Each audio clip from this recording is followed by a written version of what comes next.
Yes, people, what's happening? Welcome back to the channel and welcome to another live stream. And yeah, I've just got back from the Amex at Brighton and it's been an absolute shit show from the Chelsea today. Halloween weekend, and we served up a horror show on Graham Potter's return. I mean, you could almost say it was written, Chelsea unbeaten under Potter, De Zerbi looking for his first Brighton win. Potter rolls back into town and we get battered. I'm not really sure where to start on this one. It was just a poor day at the office. It really, really was. By the way, guys, big up everyone that's in the chat already. I'll get to your comments shortly. Please keep smashing the likes on the video and subscribe to the channel as well if you haven't done so already. Today was just a no-go from the off. I could tell within the first 5 minutes that we just weren't going to win this game. He went with the same kind of system that worked well against Salzburg, but today it didn't work well at all. I mean, I was saying the other day and before the Brighton game that I didn't think this system could work in the Premier League. I know one game is not a fair sample size to judge it on, but it just looked totally wrong from the off. Pulisic and Sterling are not wing backs. You cannot play, for me, two wingers at wing back, that are just not going to defend. Like, why are you playing? Like, we're playing wing backs that aren't defending. So we're essentially just playing three centre backs and expecting them to do all the work against Salzburg. Obviously, Kovacic and Gallagher kind of dropped in and kind of filled that space when Pulisic and Sterling were going forward. But as a wing back, you've got to bomb up and down the pitch. All Sterling and Pulisic were doing was going up the pitch and not coming back the opposite way. And Cucurella and Chalobah were getting absolutely cooked in that first half, particularly by March, by Trossard. I think by Stupian as well. And there was another winger that I've forgotten his name now. But yeah, we were just getting battered from pillar to post. And yeah, I think Potter today is going to have to take the L on this one because he got the team selection wrong. And it's easy to say that now, but the team selection was wrong. I can understand why he kind of kept the same system. But yeah, it didn't work today. And he has to own up to that and learn from it as part of the process. But yeah, today was really, really poor. I mean, I was at Leeds as well. We got hammered 3-0 under Tuchel. I don't think this was quite as bad, but it wasn't a million miles away. It really wasn't. But yeah, I don't know. It's frustrating because we've just gone 9 games unbeaten, but then to be hammered 4-1 by Brighton, it almost kind of would just come back down to earth and you sort of forget about what's just kind of the games that preceded it and kind of the good football that we had been playing. I'm not saying that the football had been amazing and a result like this had kind of been coming. I think we've been riding our luck in a few games, particularly all the games since Reece James has got injured and has not been available. We've played really poorly in all of them. It's now three games in the league without a win, the 2 draws against Brentford and United, and now obviously this humiliation. But yeah, it's tricky. The manager's got to learn from this. But yeah, there's certain things that just didn't work at all today, and one of them, the main thing I'm going to get stuck into is the wingers playing at wing back. It just didn't work at all. And this point here from Mo, yeah, that is a good point. And I'll get onto it later on, but Jorginho not playing today, which I'm not really sure why he didn't play, but you could see how little control that we had in the midfield when he doesn't play. Now, people batter Jorginho, but you can tell when he's taken out the side, you know exactly what he brings, because I'm not saying we would have won with him today, but the midfield there was no control in there. We were just getting overrun the entire time. But yeah, I mean, it wasn't a good game. Let me get to a couple of bits in the chat then, people. What we got going on here? I saw this on Twitter after the game on the train home. It's mad that our last 3 managers have all lost their first game by shipping 4 goals. So when a new manager tends to lose their first game in recent times, they tend to get an absolute hammering, and that's exactly what happened today. We got here, performances in the CL have been better than the Premier League. Yeah, they probably have. I mean, I don't really know what that's down to. Maybe that suits our style of play better. I'm not too sure, but the Premier League form has been a big concern for a while now. We haven't played consistently well in the league for a number of years, and I'm not really sure how we address that. I guess we're just going to have to address that by sticking with Potter long term, providing things don't go terribly wrong. But we just got to be honest with ourselves that. Yeah, I mean, we got Arteta, and yeah, I mean, look, we have to give the manager time. One thing I will say before I start scrolling through these comments is people that are calling for the gaffer to be sacked. It's just utter nonsense. Changing the manager is not going to change the problems. The personnel is a problem, right now, and changing the manager is going to make no difference. We are not going to win a Premier League title by routinely sacking the manager every 18 months to 2 years. It just doesn't happen. Look at the teams that have been winning the Premier League that have won the two most recent winners of the Premier League. Liverpool, the gaffer's been there, 6-7 years in Klopp, and Pep Guardiola exactly the same. It's very hard to win a Premier League title by just coming into a team with the players that aren't your squad. It's a mismatch of other people's squads.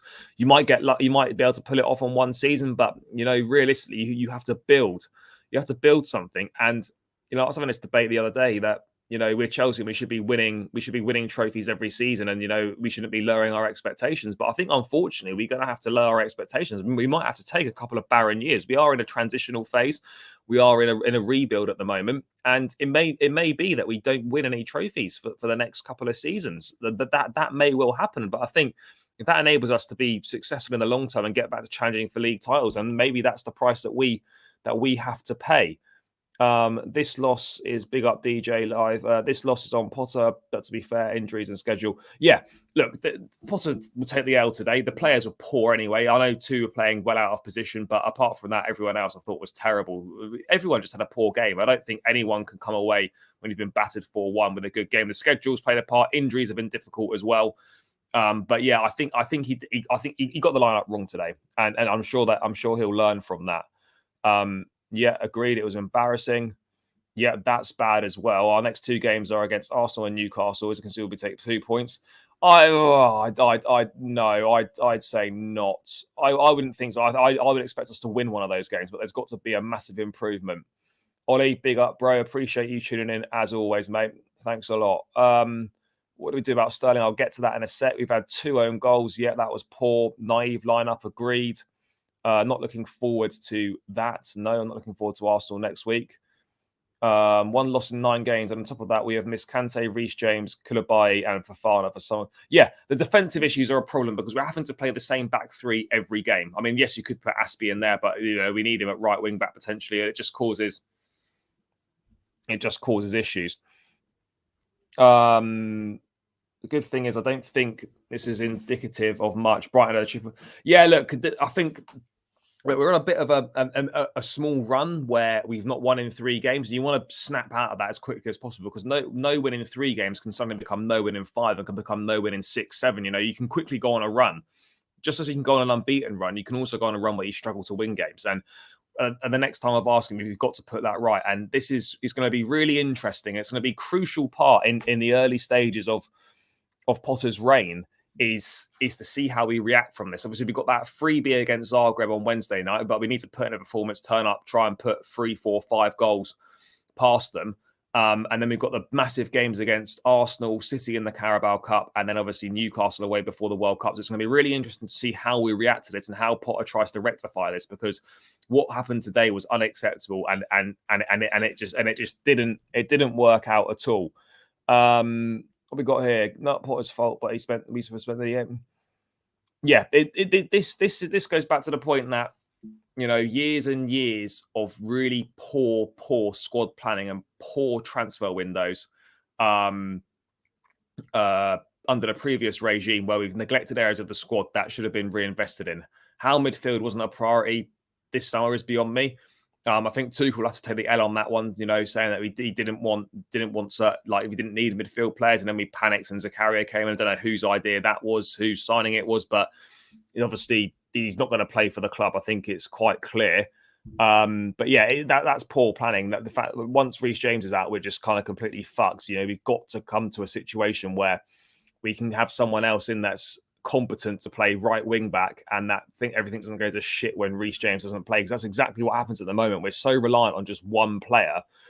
And also, we're not a one-man team or anything. It's not like when we were super reliant on Hazard to do stuff back in the day, but it's close now with Reece James that when he doesn't play, we are pretty fucked basically. A back 5 needs to be more defensive. Yeah, agreed. Look, at the end of the day, you got to have wing backs that defend. Yes, primarily you want them to contribute going forward, and they're a key part of the attacking outlet. But at the end of the day, they've got to defend as well. And if you're playing wingers there, they're not going to defend, or they're going to reluctantly defend, and it's going to be to a poor standard. Yeah, DJ. I mean, at this point, I'll be trying anything. But the problem we've got at the moment is we literally at right wing back, we either play an aging Aspie, we have to bring a central midfield player there and Loftus Cheek, or we have to play a winger there. Like those three options are all not great. But every day of the week, right now, I think I'd be going with Aspie because he actually is primarily a defender. So I'm not sure. I'll get to that RD in a sec. You guys, what we're saying here, Herbert, big up, bro. You guys were riding the luck for quite some time. Any fairs, Potters? Yeah, it was written. It was bound to happen. It's just it's a story that you could just tell. Brighton looking for their first one under De Zerbi. Potter still unbeaten, returns to the club and gets turned over. You was just written. You could just tell it was going to happen. What we got here? All it takes to beat us is just a little bit of effort and desire. Basically, the team cares and presses, they will get a result. Where is the fight from these players? Yeah. Look, I was having this debate after the game on Chelsea Fan TV, saying that I didn't see any fight or desire. Look, there was an improvement in the second half, yes, of course, but at that point the game's done. Brighton don't have to really play as well as they did in the first half, and when you're 3-0 down, it's easy to play. There's no pressure on you. There's no expectations. The game's done, and you can express yourself a little bit more. And it's far easier to play when you're 3-0 down than when the game's in the balance, because, as I said, you just got the pressure's off. The pressure's off at 3-0 down. No one expects anything from you. So it's far easier to play. And you would expect an improvement in the second half anyway, because we were so dire in the first half.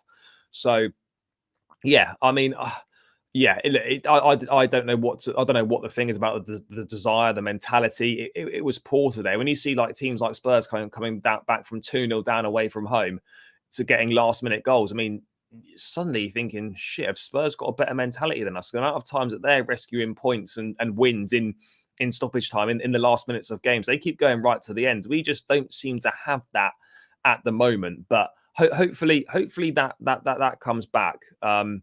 What we got? Let's have a look. Ruben played better in midfield. Agreed. Oh yeah, I forgot to. All we need now is Ronaldo to join the circus. Yeah, I mean, to be fair, I hope not. Nothing against him as a player, but I think that boat sailed. We should have got him in. If we're going to get him, we were going to get him in the summer. Yeah, I haven't seen any information on that Kepa injury. I presume it was obviously injury related. He was stretching a muscle out, during that first half. So I think probably he was injured, and perhaps it was a precaution. Because I find it very odd to sub the goalkeeper when you're losing 3-0 at half time, given the fact that actually Kepa wasn't that bad between the sticks, and he couldn't have really done anything about any of the three goals that he conceded. So yeah, that was a bit of an odd one. Ollie will be saying massive rotation needed versus Zagreb. Brighton looked fitter than us. Fatigue will be, look, that's going to play a factor when you're only playing once a week like Brighton have been, compared to us playing 3 games a week. That's going to make a difference, but that's why you've got a big squad and you've got to use it. And the fact that one injury is causing us massive problems, that's got to change. That has to change, and that needs to be addressed. Fatigue will be a factor. Hopefully, if Arsenal need to play a strong team in Europa, they'll be more tired than us. Yeah, we'll have to see how it works out. We really will have to see how that one works out.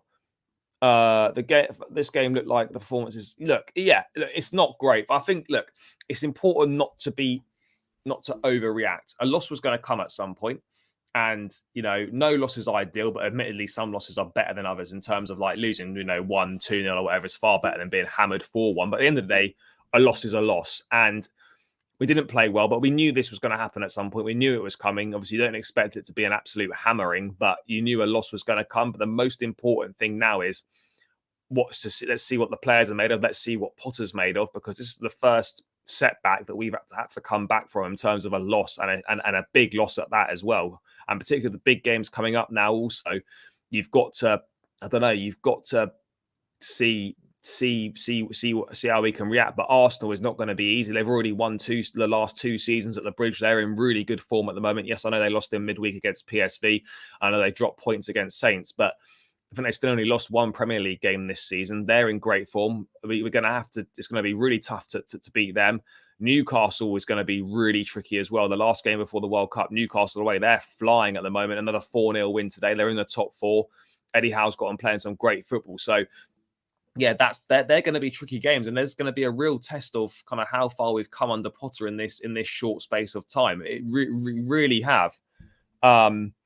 Oh yeah, let's do it, mate. Let's do it. I presume Alex, just let me know that's you, bro, and then I'll drop you the link on mate. Shall I just send that to the Chelsea Fan TV Twitter? Just let me know in the chat, because I'm on the computer and I haven't got WhatsApp on the computer.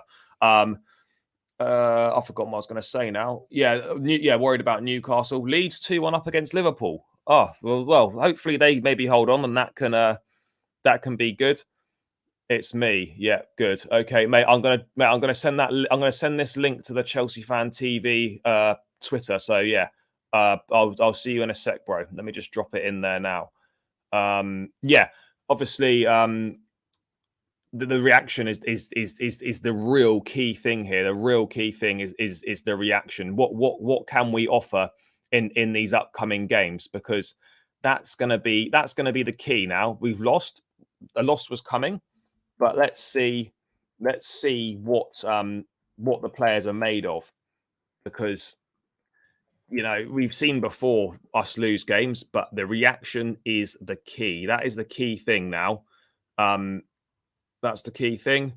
But today was just bad. It was just bad, really bad. Right, that link is now sent. So hopefully you get that, mate.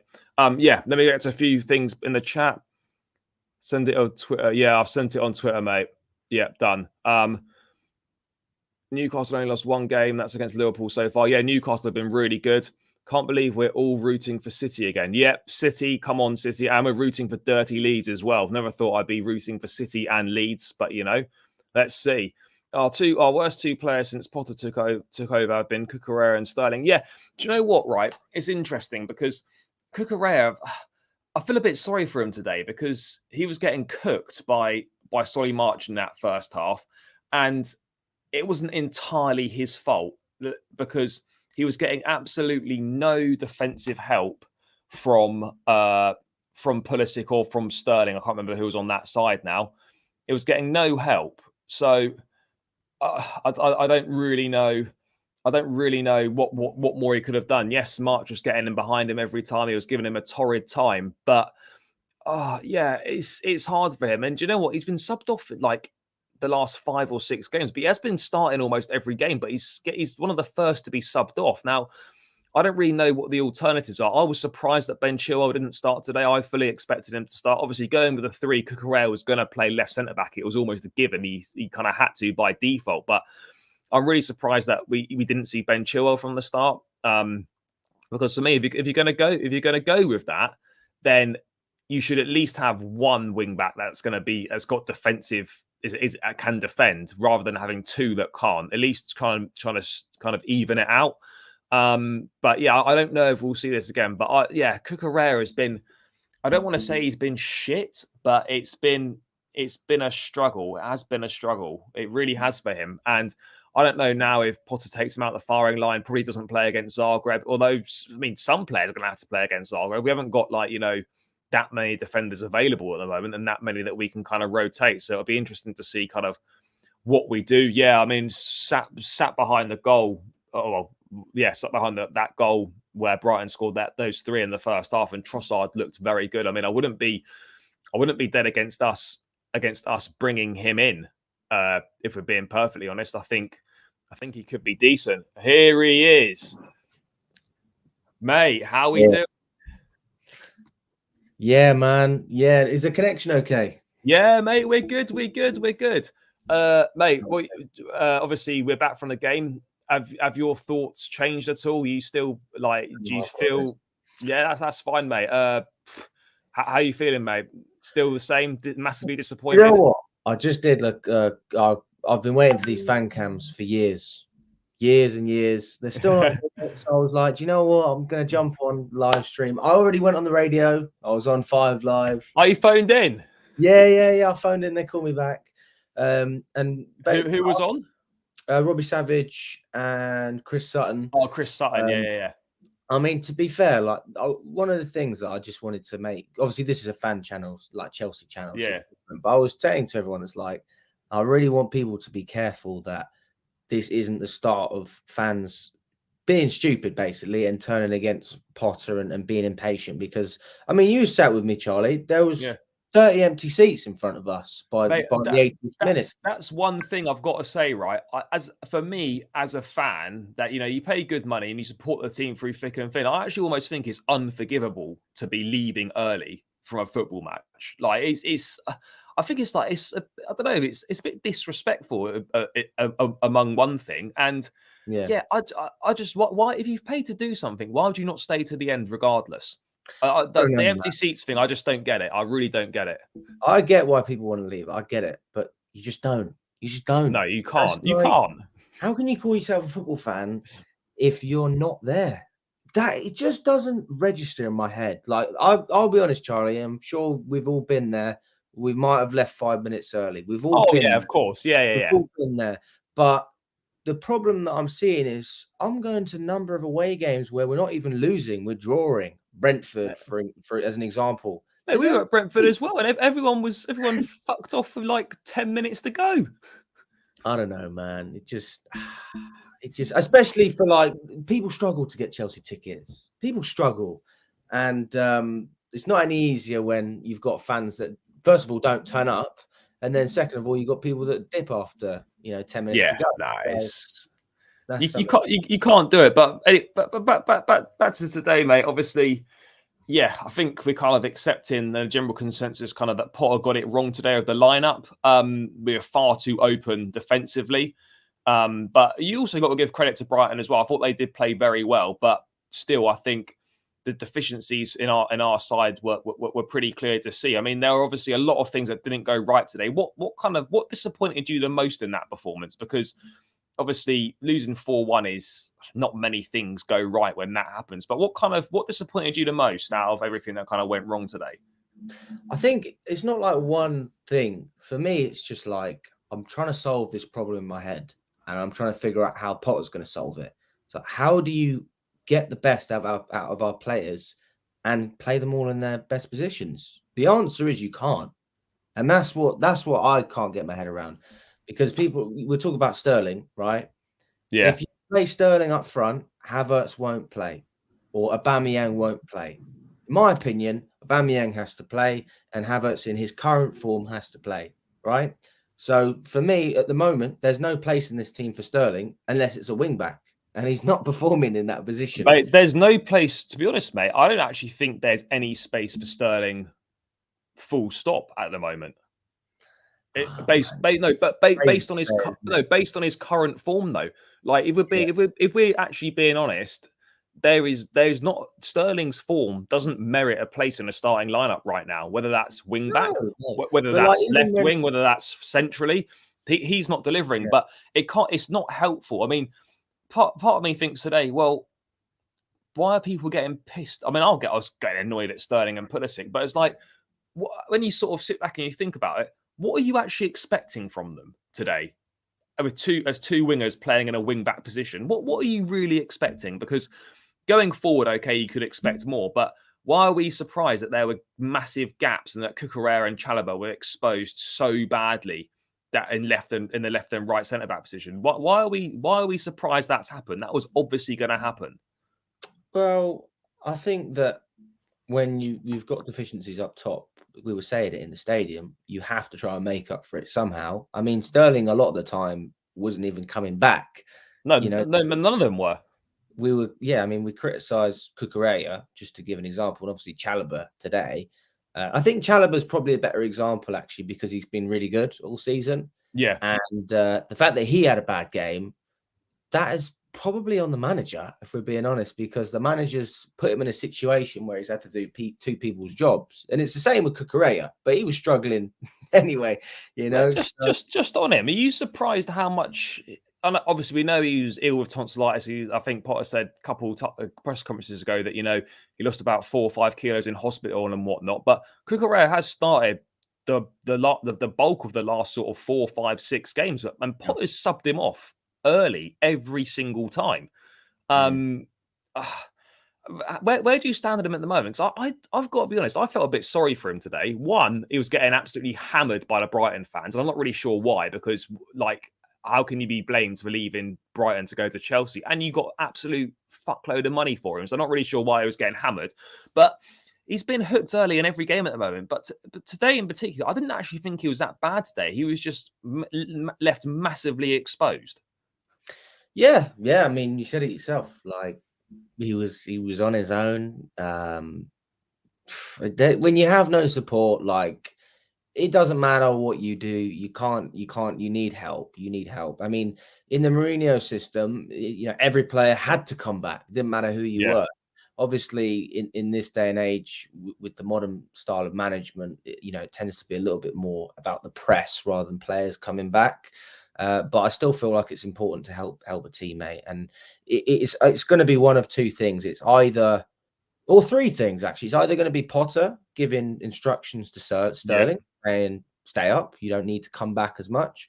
Or it's a case of Sterling's lazy, or he's just not able to get up and down. He's not fit enough for that position. And I have no idea which one it is, but I think it's probably a case of a bit of everything. I think it's everything. I mean, I just read Lee Taylor's comment as well. Some players saving themselves for the World Cup. I mean, that's an interesting one as well. Didn't we? Mate, did we discuss this? I might have been discussing it with Lewis on the train. I can't remember. We didn't talk about it at all. We're talking. I was talking about it with someone, like subconsciously, like players will never admit it, and there's no way of ever really proving it. But you've got to think that the World Cup's so close now, and people wanting to play in a World Cup, some players might be playing slightly within themselves because they're terrified of getting injured and missing the tournament. Because look at the amount of injuries that have been picked up in this ridiculous schedule at the moment. You see Reece James, you see Diego Jota, Varane at United. Like a lot of players are picking up injuries. I don't know if that plays part. I'm obviously not saying that's why we got battered today because players are thinking about the World Cup. It's nothing to do with that, but just in a general sort of wider overall perspective, I wonder if the World Cup has to be on players' minds. It is surely. Absolutely. I'd love to know how many of Brighton's squad today are playing in the World Cup. I would love to know that. I'm not sure. They'll have some. I don't think there'll be many, though. But that's an advantage, right? Just like straight away, that's an advantage. Plus, I was saying earlier, how much of an advantage do you think today that they're only playing once a week? And we've been playing 3 games a week pretty much all of October. Yeah, this is what kills me, right? Is Lewis? I mean, everyone's going to see it on the fan cams when they come out. If they come out, yeah. I mean, Lewis was saying to me, "There's no fight." I was like, "What?" I'm watching a different game here. I'm watching a different game because if people think these players aren't trying, I'm sorry, I don't get it. I must not be seeing something because these boys are being played. You just said it twice, 3 times as much as other teams. Brighton, for an example, Newcastle. Of course, Newcastle are doing well. They don't have to play. Newcastle are good, though. To be fair, yeah, but they don't have to play in Europe. Yeah, that's a massive plus. Yeah. So I think that people forget that, and they also forget the fact that even though Reece James is injured, our depth is pretty slim compared to last season. Last season, we had a super squad, and that's a fact. Timo Werner was considered one of our worst players, and he's a top player. Whatever we want to say, he's a top player. He's performing in Leipzig. He's a good player, right? I just don't think he's a Premier League player. That was the thing. The leagues. The league didn't suit him. We've gone from having, I don't know, Havertz and Timo Werner on the bench to having who? Sterling's a starter. I mean, yeah, but no, I do agree, mate. That I thought the depth was quite good, but I think the biggest problem is that, and I was saying it before you jumped on, mate, is that as soon as Reece James is missing, the whole team falls apart. It's mad. It's almost like when a few years ago when we were literally so reliant on Hazard to carry us. I'm not saying that Reece James doesn't carry this team in that same way, but as soon as he's disappeared, the performances have plummeted down. And the first game without him was Villa. I don't really won that, but we were there. It was poor.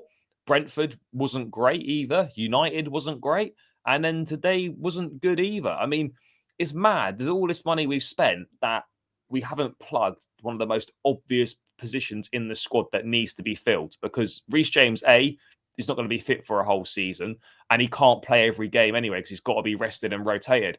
I cannot believe this summer we didn't try and get someone in. Well, I mean, I have to give credit to Bowley. I think don't get me wrong. I think he done a good window, but I just think that was such an obvious one that needed addressing, and now it's biting us in the arse. But you know what? That's not what people were talking about, though, was it? People were talking about strikers and centre back. Yeah. And that's what we did. Like, it just goes to show if I mean, you said it yourself. If you think that was an obvious choice, I mean, that shows how behind we are, and we've got so many voids to fill. So all I can say is I think Bowley did a great job in the transfer market, and I think that I agree. How much more, and if he could have got more players, he would have. In fact, I know he tried to, because he obviously got Zakara at the last minute on a loan, but we wanted Alvarez anyway. We stuck in the bid for him. So do you think I don't want to get too bogged down on transfers, but do you think in January, like we have to bring in a backup right wing back?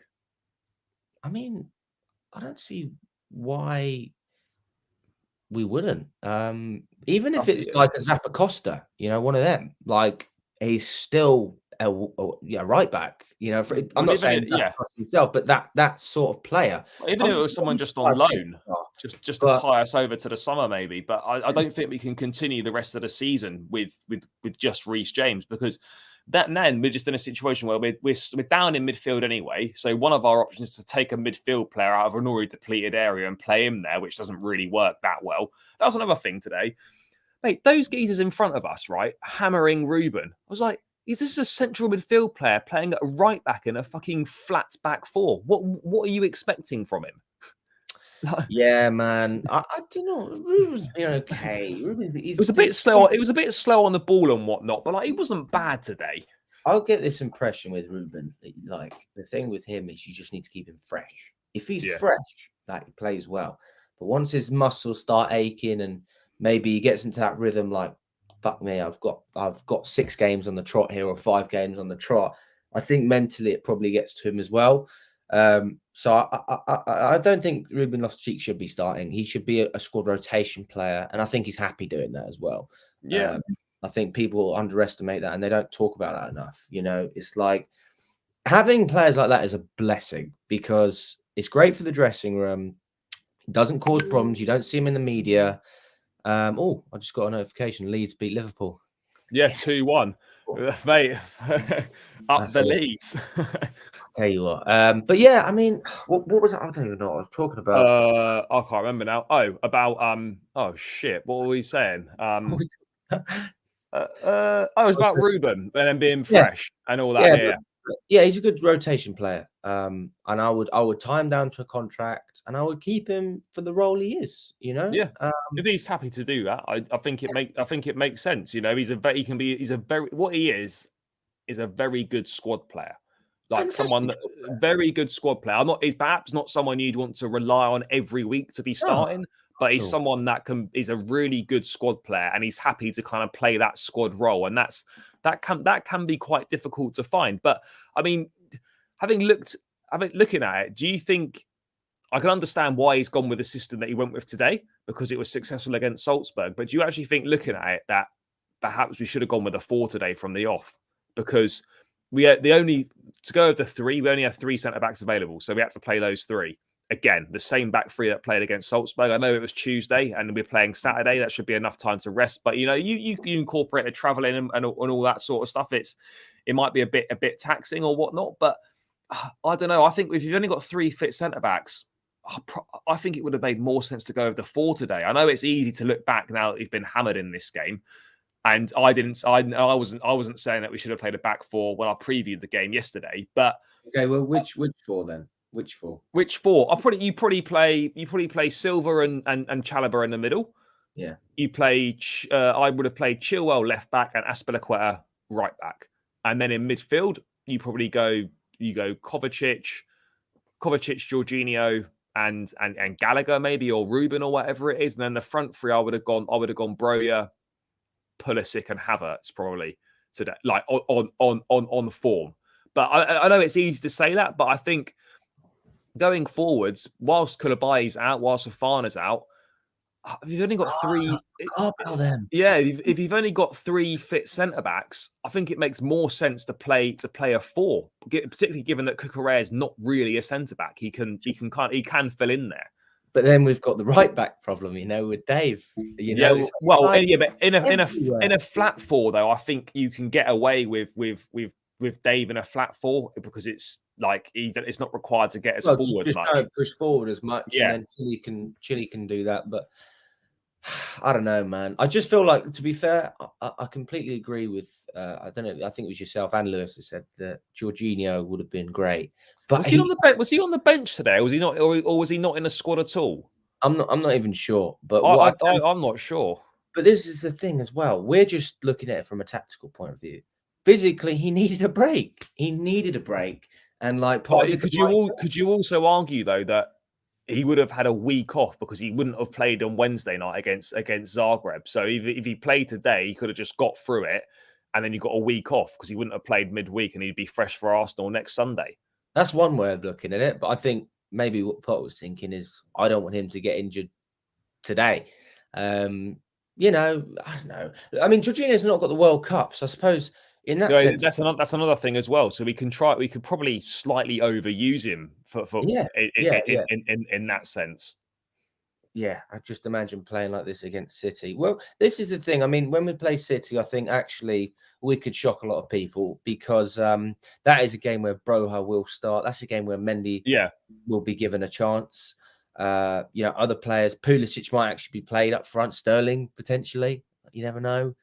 So I think we'll see some good characters on the pitch, and that's a key word, characters. Right? We actually have characters, and I feel like when we talk about rotation, we want players who will make a difference, and this is what I'm saying with Loftus Cheek or Broha, right? Perfect players to rotate the squad, perfect, because when they come off the bench, for example, you know what you're going to get. You know Ruben's going to dribble. You know Broha's going to have a scrap. It's exactly what you want. So I think, listen, a game like that against City, Haaland won't be playing. I doubt. You wouldn't expect. He'd probably be on the bench, but I doubt that highly. And I just think that it could be a real booster. And also I want to say that if we do end up winning that game, I would love to know what the fans have to say. I would love to know. There's so many reactions already. We just need to chill out a bit. How important do you? Obviously, we knew the loss was going to come eventually. You can't keep winning every game. Potter was going to lose a game as manager. Of course, he was. Obviously, it's never nice to lose in this fashion, but the reaction's so important because we were saying this. The game's coming up now until the World Cup. There's real tough ones. Arsenal at home next weekend. I mean, discard Zagreb on Wednesday, dead rubber, doesn't really matter, although you'd want to actually go out there and convincingly beat them just to show we've come off that. But you've got Arsenal, City away and Newcastle away. That is a bloody hard run. And, feasibly, we don't win any of those games, which I'm not saying is going to happen, but there is a chance that can happen.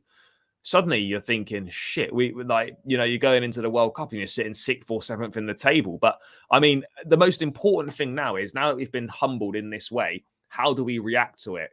Can we get a reaction out of these players to then go again? Because that's going to be the most important thing. I mean, what sort of reaction are you expecting? Because there has to be a reaction to this because it was awful today. Well, you said it yourself. I mean, Zagreb, we've got a rest, so I'm not worried about Arsenal. I'm confident. I think that it's like, best way to describe it is, it's like when Ole first came to Man United. They had a great run. Yeah. And they went 14 on the bounce, something like that. It's a brilliant run. And then I said, there's only so high you can go before you come down. And I believe football's a game of momentum. Right, there is just some games you can't control, and I think in a way today was actually one of them. Brighton needed this win. The new manager needed this win. They were playing against Potter, against Cucurella. It's like it was written in the stars. Do you know what I'm saying? It was bound to happen. Absolutely, and I think with Arsenal, it's a case of they've beaten us a couple of times, few seasons in a row at the grid. now's time. They're at the top of the table. We're going to be up for it. We're actually taking them seriously, which is weird. I mean, I've never really gone up for that game, but we are taking It's a them massive seriously. game. And I think we'll get a result. I really do. I'm confident. I don't know what the score will be, but I generally think that we'll go to Arsenal and we'll get something out of it. Yeah, no, well, that's got to be the plan. That's got to be part of the thing. But yeah, I think it's important that Potter learns from this as well. Obviously, he's a developing manager. This is his first time shot in a big time. He thoroughly deserves it, and he's going to make mistakes as well. But it's really important that we don't get on his back or the constant kind of like, oh, his job's too big for him and all this nonsense. Like you got Chelsea have got to move away from thinking that the answer, or certain section of the fan base thinking that the answer is always sacking the manager. That doesn't get us anywhere. That's what needs to change under Todd Bowley. That has to change. We can't keep sacking managers every 18 months to 2 years and expect us to win league titles. Like, I think the way to win a league now is by having a manager in for 3, 4, 5 years, allow him to have all his own players in, build his squad. Look at the two most recent Premier League winners, Liverpool and Man City. Both have had managers 5, 6, 7 years, and they've been allowed to build their own teams, build their own squads. At the moment, at Chelsea, you change a manager every 18 months, 2 years, and then whatever manager comes in, he's got about 3 or 4 different managers' players. And it takes years to undo that mess. And I think we're finally seeing that now that under Potter, we're finally seeing what years of poor recruitment and just poor kind of strategy in the transfer market and whatnot is actually doing to us. So, you look at Arsenal and Newcastle as a perfect example. Well, Arsenal perhaps more than Newcastle, but people are calling for Arteta to go. Badly. Arsenal fans wanting Arteta to be gone, like not that long ago. But he is doing well there at the moment. Whether they're going to win anything or not, I don't know. But it just goes, if you give the manager time, things can work. And I think actually, as Chelsea fans, we probably have to slightly readjust our expectations.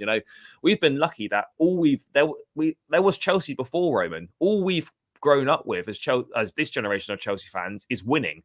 And we might have to accept that we might not win anything for a couple of seasons, but that will do us better and that will set us up better in the long term. Do you think we need to slightly adjust expectations now? Well, I think when Roman left, expectation was always going to change, right? I mean, got a completely different style of ownership with my best mate, Todd. Best mate, Todd, yeah. Yeah, best mate. He is trying to set, what he's doing is he's taking the best of both the Man City and the Liverpool model, and he's trying to combine those and then bring his own spin on it as well, which I think is just fantastic. I love the idea of feeder clubs. I love the idea of the recruitment side of things, having a number of recruiters working on players, and just all these things I'm hearing about. They're all positive things, right? People complaining, how can you complain about an owner who's passionate about trying to build? Forget results, forget it, right? All I want to see is effort, because if the effort's there, the investment is obviously going to be there. They've got the money. I don't think that we can complain no matter what the results are, because all you can do is try, right? And I feel like sometimes the people who don't realize that aren't really football fans, Yeah.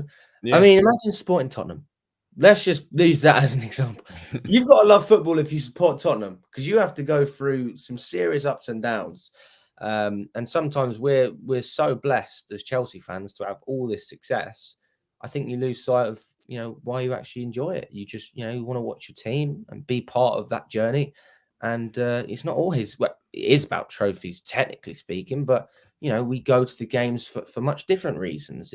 You don't win a trophy every game, so you have to, I don't know what the word, maybe I'm going into this a bit too much, but you have to just appreciate what you can get out of it.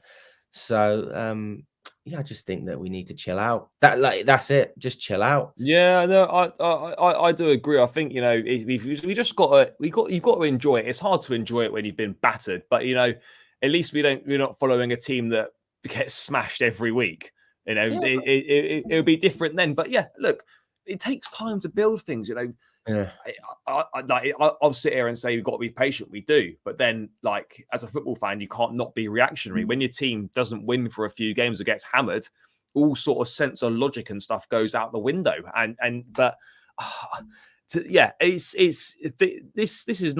This is not great, but this is by no means like the disaster and the end of the season. And it doesn't really mean anything. Doesn't mean the honeymoon period's over. It's hard to tell, but look, it is over. Yeah, look, three games now with no win in the league. All right, that's not great. What we've taken 2 points from 9, not great. That needs to improve. But the most important thing is that this little run of 3 games with no win doesn't become 5 going into the World Cup. That's the most important thing. We have to make sure that we don't go into the World Cup having won none of our last 5 Premier League games. That's the most important thing. But I'm just not. I just don't know. I think Potter will learn a lesson today. I don't want to say he was out coached by De Zerbi because I don't think he was. I just think he played kind of right into Brighton's hands and perhaps didn't make the most of his knowledge of the players of the team. I know it's obviously a different manager and it's slightly different tactics and whatnot, but he knows inside out what all these players can do at Brighton. Are you surprised that he perhaps got it so wrong tactically today with the setup, given how well he actually knows Brighton? I think the manager's completely different. Yeah, it is different. Yeah, you watched like the previous. I only watched the Liverpool game, right? So I haven't watched any of the other performances from the new gaffer. But I mean, they basically played the way Potter would play anyway, and they played exceptional. So I think that Potter was probably preparing for that, more of a possession style. But they sat back a little bit more. A lot of long balls over the top into the space on the where the fullbacks should be, and they just dominated us in those positions. It's not like I don't know. It's not like the centre backs were struggling, but there was nobody on the outside to help them, so they were just everyone ended up doing more work than they needed to. And then you've got the forward players having 15 shots, but we needed to score more. And Pulisic missed a chance. Havertz missed a really good chance. Aubameyang, he had a chance as well. So, like, this is the thing. I'm happy with the fact that we're not sitting back and giving up. As I said, I really don't think we gave up, but we did get outclassed from Brighton. We did. We got battered today. We just have to hold our hands up and accept it. He shocked us. I think it was more shock, and Potter just hasn't seen that style, and that's okay, because nobody knew what to expect. But next time we do, and I'm sure we'll batter them at home.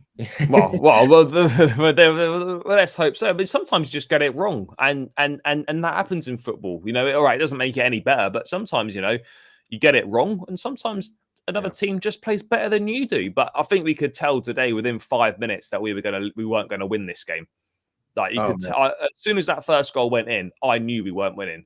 Like it's just Do you know hope when we got the? Do you know hope when we got that goal with Havertz? But you do. But like it's more. Do you know what I mean? It's more like. It's rather hope. It's hope rather than expectation, basically. I'll take the hope. I'll take it. You take the hope, but to be fair, like when the Havertz goal goes in, you're thinking, can you imagine the limbs if we get this? If we get this to 3-3, or we get a 4-3 last minute winner or something like that. But yeah, we didn't deserve anything today. That's what it boils down to essentially. We deserve nothing. I'm just going to go into some player ratings now, mate. Whenever you want, whenever you need to go, just say. We're going to go into a few player ratings. By the way, guys, keep smashing the likes on the stream, keep getting involved in the chat, and subscribe to the channel if you haven't done so already. Heading towards that 2K subscribers mark, almost there now. So every new subscriber helps. So if you could subscribe to the channel, that would be fantastic. Mate, Kepa today, we're just going to go through quick player ratings, 1 to 10, 5 being average, obviously 1 being shit and 10 being amazing. There'll be no 10s today. Okay. Kepa today, mate, obviously only played a half. Injury. He got injured, didn't he? A supposed injury. I haven't managed to find any information on that, but I'd be very surprised if he was subbed for his performance, because I actually didn't think he was that bad today. Given he couldn't have done anything about those 3 goals in the first half. He couldn't have done nothing at all. 2 own goals and the first goal, which I've now forgotten. But he couldn't have done anything about the goals today. I mean, what did you think? I think Kepa probably just I don't know. I'll probably give him a 5. But do you agree there? Do you agree there's nothing that he could have done about any of those goals? I mean, 2 own goals and they just come off. They take a deflection. You can't do anything about that. No, and it wasn't his performance. He had a foot problem. Yeah. So yeah, it was an injury. But yeah, I mean, we didn't really see much, so there's not really a lot to say on Kepa. I mean, on Mendy, I'll probably give him a quick rating because he played a half. What did you make of Mendy? Obviously, I mean, it's hard for us. It was hard for us to see because we were right down the opposite end to obviously where he was in the goal. But we did see a couple of shit things from him. One where he came steaming out, one terrible piece of distribution. He did I think he made a couple of half decent saves. But what did you make of his first 45 minutes in what seems quite a while? I would give him a 5 as well. Yeah, because his average, wasn't he? I mean, you mentioned he made some saves, but he almost cost us 2 goals. Yeah, he did, mate. Yeah, he did. So it's like, it's like Silva, isn't it? Made some nice clearances, but we also conceded. So there was good and bad. But yeah, we didn't see enough of him really. Yeah, it'll be interesting to see how long Kepa's out for with that injury. I would expect Mendy to play on Wednesday night against Zagreb anyway. But yeah, let's see what happens with that one. Chalobah, unfortunately, the undefeated streak is over now. 31 games he started, 31 wins, a 32nd attempt. It's done. He's lost the game that he started for Chelsea. I don't think any of the back 3 had a particularly good game today. I thought Chalobah struggled, but not all of his own doing. Obviously, did score an own goal. That's unfortunate. He tries to block it, the deflection goes in. What can you do about that? He was left massively overexposed, like Cucurella was. But he did struggle to deal with the likes of Trossard and the Japanese winger, who I can't remember his name. I did look at it before, but I can't remember. But basically, he was struggling there. I mean, I personally, not a great game for Trev, but I'd personally probably give him, I don't know, I'd probably say 4.5 or probably a 4.5 or something like that. I mean, he wasn't great today, but not entirely his own doing. No, I mean, the system didn't suit him, but it's a player rating, and the player did not play well. The player did not play well today, but Trev has been class so far. I mean, I think this is just very much a one-off in terms of a poor performance and in terms of having the likes of Pulisic and Sterling ahead of him. I mean, Thiago Silva, often, our best player, always plays really well. Today was tricky for Thiago, if we're being honest. Look, 2 fantastic goal line clearances, great, but we got in the mess in the first place because of him. I thought he looked a little bit shaky at times today, and probably not one of his better games. How did you see it from him? It wasn't amazing. I think the first half he had a shocker, excluding those 2 clearances. I think he was horrible. He was just taking too much time on the ball. But that's also, he didn't have the options. So, but yeah, I didn't see what I've seen pretty much every game. It was weird. It was weird seeing him taking so much time and almost dilly-dally, I mean, how many times do we say that? And very, very rarely. Yeah, for me, I'd probably give him a 5, just because as I said, there were great clearances, but it was all caused because of his mistakes. So I don't think you can really praise that, and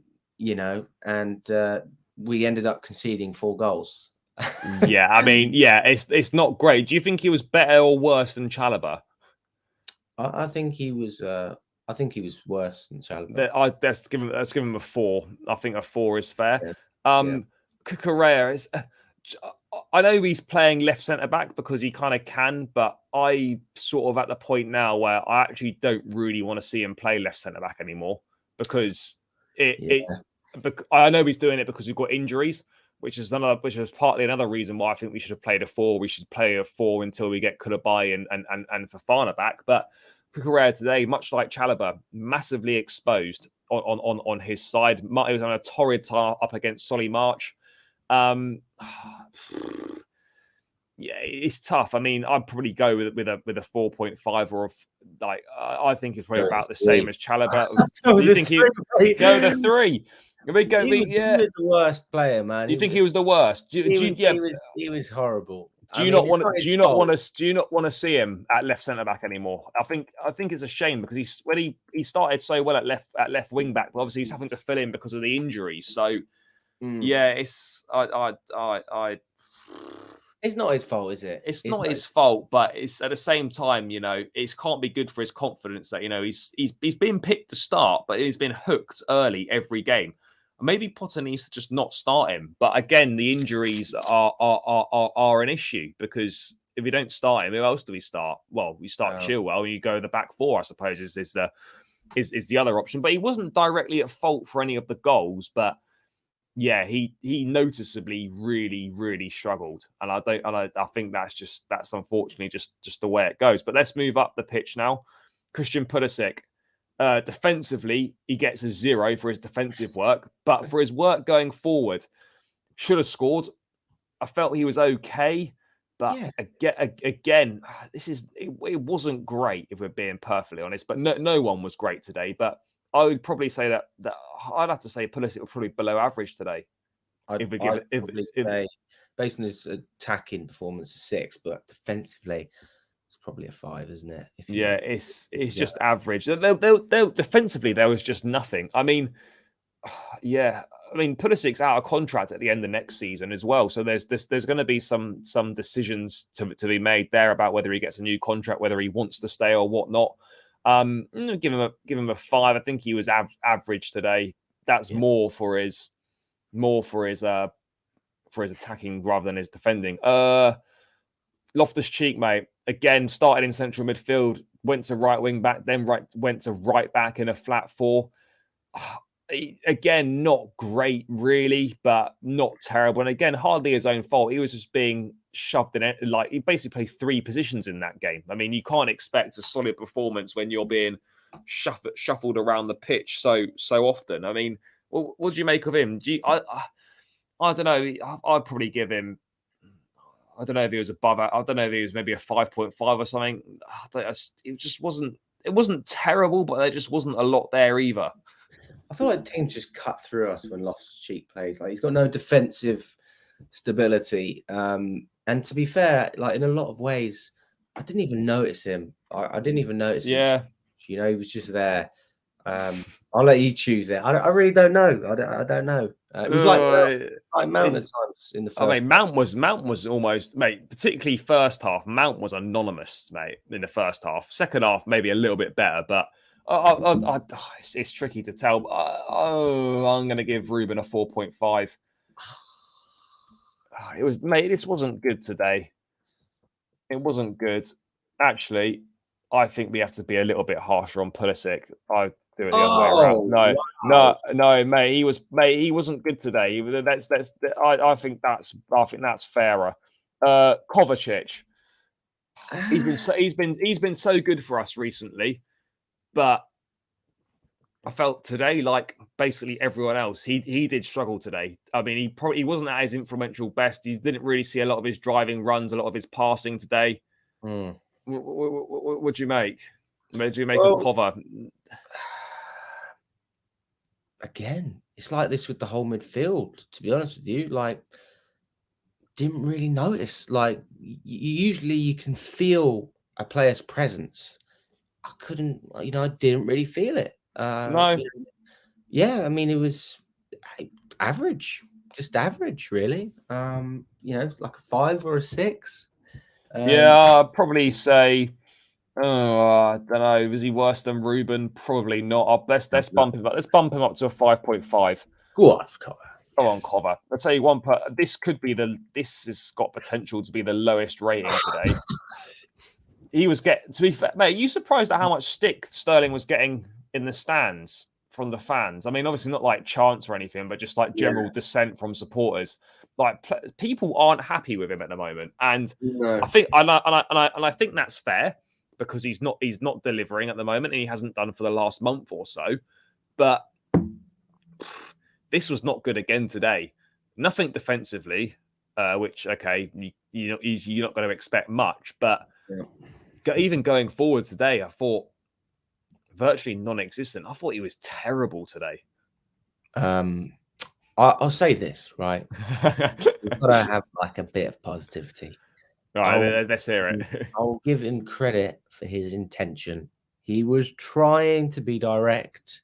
He was trying to be positive. But he was just shit. He was fucking dog shit. God. I 0. Yeah, mate. Do you know what, mate? I'm not even being funny. I actually agree, mate. I was going to give him a 0. He was shit today. It's like, this is the thing, man. Like, when you're playing where Mount is or where Havertz is, right? We can accept not winning all the 50-50s. We can accept not being able to nimble past players like Kovacic, right? That's not your job. Your job's to score the goals. But you are a wing back. Now, granted, there has to be a little bit of responsibility defensively, but I think we all get it. But if you're not going to defend, then you've got to contribute something going forwards, and didn't defend, didn't contribute anything going forward. And I don't know. He won't play Wednesday. I personally, for me, I don't think he should be starting against Arsenal either. But that's a different conversation. I think he should be playing on Wednesday because he's getting dropped. Yeah, well, yeah, you could also look at it that way. But yeah, a definite 0 for Sterling today. I'll tell you what, let's move on to Conor Gallagher. I actually, maybe apart from Havertz, who I thought was okay, I thought Gallagher was good today. He got an assist. I think a really nice assist for the Havertz header. I thought he got around the pitch well, energy, works hard, wins the ball back, decent passing. It wasn't amazing, but he was far from the worst on the pitch today. I liked what I saw from him in glimpses. I mean, I'd probably say that Gallagher probably a 6 or something like that. I thought he was good today. Yeah, I'll give him like a 6.5. Got assists as well. So it was a positive contribution. He's not just running around and doing nothing, which is people always rub on about that. He's actually contributing. Play to. I mean, we got Gallagher and Mount in the same team as well, which, I mean, admittedly, we didn't really see the best of it. But that's something that I would perhaps like to see a little bit more of, is because you got a lot of energy there, a lot of pressing, a lot of quality on the ball, a lot of quality off the ball as well. I liked what I saw from Conor today, and I don't know if I'd play him Wednesday or not. But if he's not going to start against Arsenal, then I probably would give him minutes on Wednesday. That's going to be the big call to make. I mean, we're calling for wholesale changes on Wednesday, but ultimately, I don't know. I don't think we're in a position to be making like loads and loads of changes in terms of chucking the whole youth team on or whatnot. But I think there's a chance that Gallagher could play. Let's move to Mason Mount. For me, I've got to be honest. I thought, other than Sterling, maybe Cucurella, I thought he was the next worst today. Well, second half he was better. He looked like he was doing a bit more. Maybe that's just because we could see him better because he was attacking towards where we were sitting behind. But I don't know. For me, there wasn't really anything there at all from Mason today. It's a similar one with Sterling. Like I'm seeing the right intention. He's having shots at goal. He's trying to link up. He's trying to dribble past players. It just didn't work out for him. He deserves a rest on Wednesday. And I just think it's so hard to get the best out of Havertz, Gallagher, Mount, and Sterling. How do you play them all together? And I don't know if you. Well, it's ridiculous to say you can't, because these are all good players, good footballers, and this is sort of it seems so stupid to say, you can't play them all together, but maybe the balance of the team just doesn't suit all of them playing on the pitch. Yeah, I don't know.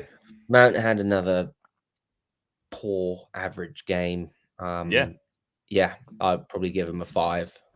I was going to be a bit harsher. I was thinking like a 4 or something. It just wasn't very good today. Let's round this out with Kai Havertz. Obviously gets the goal, which is okay. It's a decent header. Fair play to him. He did also smash one over the bar from inside the box, which also wasn't great. The two sides of Kai Havertz there.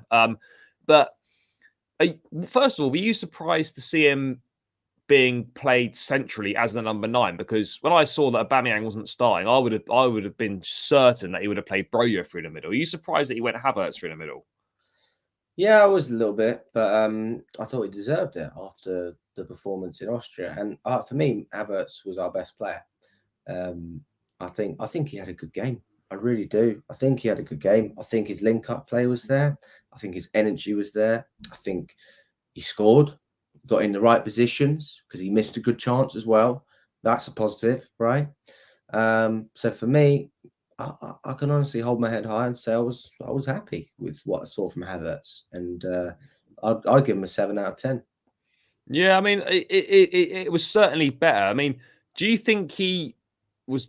I don't know. Do you like him better when he plays up front, like on his own, or do you think he's better when he plays like in in in sort of one of these two positions here, or because you were in Salzburg and you saw him kind of play as what would be described as a second striker for Aubameyang.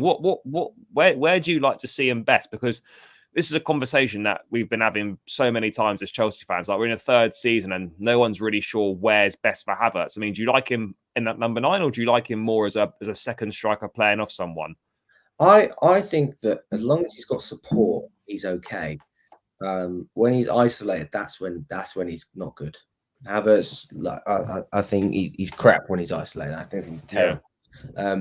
I think he tries, so even if he is playing on his own, he'll run into space. He might run into a corner, but in order to actually like threaten the opponent, he needs to work off of someone, whether that's running onto crosses or linking up, whatever it is. He's got a good footballing brain, and I think Potter's just figuring it out. I think Havertz knows what he can do, but you have to fit it around everyone else. Ideally, we'd like to see him at camp, but where are you going to play Mount? Where are you going to play Gallagher? It doesn't. That's the problem.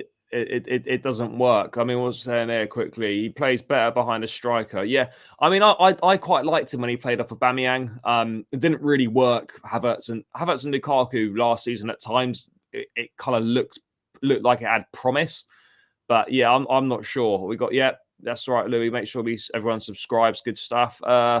Mount is quite literally holding back the best we could potentially see from Havertz. It's so hard to quantify these things. It is really tricky, but I think we can give. We'll meet in the middle. Oh, let's give Havertz a 6.5. I think that's fair. I mean, look at that today. It's like, yeah, that's pretty shit, but it was shit. So yeah, to kind of that does reflect on that does reflect nicely.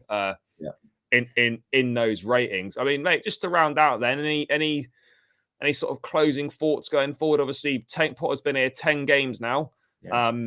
We've been brought down. We've been kind of humbled today, obviously, unfortunately. What are your assessments kind of 10 games in now from what you've seen? Do you think there's promising signs? Do you like what you're seeing?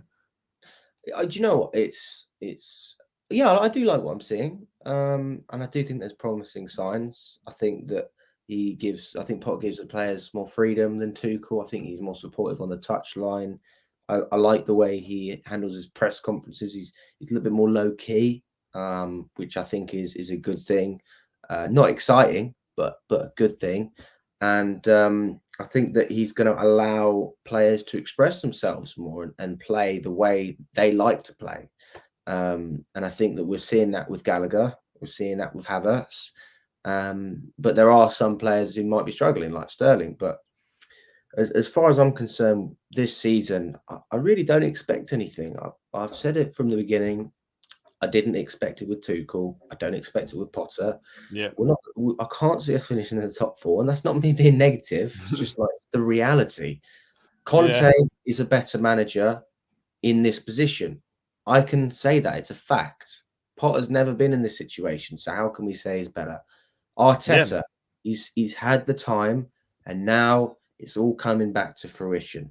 Ten Hag, in my opinion, Ten Hag's just a world-class manager. He's a very good manager, yeah. World-class. And for me, Ten Hag is working with a a group of players at United, similar to us actually, who aren't good enough to challenge, just not good enough. But he's getting the best out of them somehow. I don't know how he's doing it, but he's doing it. So I just think this season is not a write-off, but in the league, I don't expect anything. I'm not angry. It just is what it is. So that's why I try not to criticize too much, because I just feel like that's for next season. But I do think we can go on a cup run, 100%. And yeah, that's got to, we've got to go on a cup run. I think that's kind of, that is really important that happens. Yeah, and I think if we get a nice draw in the Champions League, I'm just saying, it's happened before. Oh, you never say never, mate. Listen, when Kepa's in form like this, it's not Kepa, it's Kepa Casillas, whatever you want to call it. I don't know, man. But yeah, I just feel like we've got the players to do it on the one-offs. I also think I would also argue that we've actually played better football in Europe, not just this season, but perhaps over the last 18 months to 2 years. I think we've actually played better, and we've played better in Europe than we have in the Premier League. I think our league form for a while now has been poor. Yeah, let's be totally honest. I think it's been pretty shocking, but there's room for improvement. It's going to take time, but ultimately, it's great to win Champions League and things like that. We want our hands back on the big one. You want to win the Premier League. It's been so long now. What 20? You know what's mad is it hasn't like sunk in yet. It hasn't sunk because we haven't fallen off. Like United fell off. I hope we don't fall off like that. But no, but you know what I mean. It's just getting. Last time was what, 5 years ago? 5 or 6 years ago. What was it? 16? I think it was 17 under Conte, wasn't it? 20? 17. That was before I started going to watch Chelsea. 5 years. It's 5 years and counting. And I don't want to be negative, but I can't see us winning a league in the next 3 years. Oh, God. Before you know it, it could be a decade of no league. It's not even a bad shout. But now listen, if we spend big, we can get up there. Mate, if Todd brings us Jude Bellingham and Declan Rice in the summer window, then we could be cooking, and something could be a little bit better. But yeah, look, it's something you obviously think about. You want to win the league, but to win the league, you've got to be patient, build something. And it takes time, and maybe you have to take some short-term gain for that short-term pain, for that long-term gain, and just hopefully we might build something. But I think Potter's got to be given the opportunity to do this. There's I would be, we can't be changing the manager, even if we don't finish in the top 4 this season. We cannot switch the manager. We have to stick with it. And as Arsenal, as we've seen at Arsenal, as we're seeing at Newcastle, trust the manager. Eddie Howe's doing a fantastic job there. Arteta's doing a very good job at Arsenal. It doesn't always work, but if you do give managers the backing and the time, if they're good enough, they'll make it work. And I believe Potter is definitely a good enough manager. He's got a good enough squad at his disposal, and he's certainly going to have backing from Bowley at his disposal as well. And we're going to be spending big money in the upcoming window. So I don't think there's any reasons to be worried necessarily in the medium to long term. Yes, today was disappointing. There's going to be bumps in the road, and there's going to be more dark days like this. But that's part of the process. It's part of what's being built at Chelsea at the moment. We are kind of going through a transition sort of a rebuild. So you've got to expect there's going to be tough days, and today was one of them. But I'm confident that under Graham Potter we can actually, we can push on, and he can build something here. I think it's the first time we're at Chelsea where we've actually had like a quote unquote project manager. We've always gone for the big name, come in, instant success. You're here for 2 seasons, and then you're gone. That's what we've always done. And now that has to change, because that's not sustainable, because you're just going to run out of managers. And that's not how you build something long-term, by constantly switching things up in the managerial position. So, yeah, I feel confident, but it's gonna take time, and there will be moments, there will be shit moments, and there'll be a lot more of them, unfortunately. And that's just the way it is. Love it. Yeah. no, but let's be honest about it. There are going to be some. Right, there are, but I've got confidence. I do have every confidence in Potter. I really like him. I think he's going to do a great job for Chelsea, but it's going to take. I always got to say, people got to be patient. It takes time. He wants to get his players in. And let's see what he can do. Let me just quickly get to this. I don't want anyone in our team to be deemed undroppable. No one's undroppable. You've got to earn your right to play, which is why competition in every single position is vital. Because if there's no competition, there's no incentive for the player holding that position to play well, because he knows he's going to play every week. No, won't be live tomorrow. We'll be live next on Tuesday night with a preview ahead of the Zagreb game, Louis. So you can come and join me live then if you wish to do so. Seems like a good point to round out, guys. Alex, thanks so much for your initial 15 to 20 minutes, which has now turned into a bit longer than that, which is very pleasing. It's great stuff. Saves me having to chat on my own. But mate, massively appreciate your time as always. Guys, thanks so much for tuning in the chat. Thanks for watching. Thanks for all your comments. Please do smash the likes on the stream on your way out, and please subscribe to the channel as well. Also, subscribe to Chelsea Fan TV if you haven't done so yet already. Fan cams from today's game should be appearing at some point. They're being uploaded as we speak. They're being uploaded as we speak. So, guys, as well as subscribing to my channel, please also head over to Chelsea Fan TV, check out all the content there, and subscribe to them as well. Let me get to this question very quickly. Question before you get off: do you think Potter could potentially get sacked if he goes on a bad run? No. Yeah, potentially could be. I'd say highly unlikely to zero chance. But yeah, guys, thanks so much for your time, Alex. Pleasure as always, bro. People, smash the like, subscribe to Chelsea Fan TV, subscribe to my channel, and enjoy the rest of your weekend. Up the Chelsea, and I'll catch you on Tuesday night.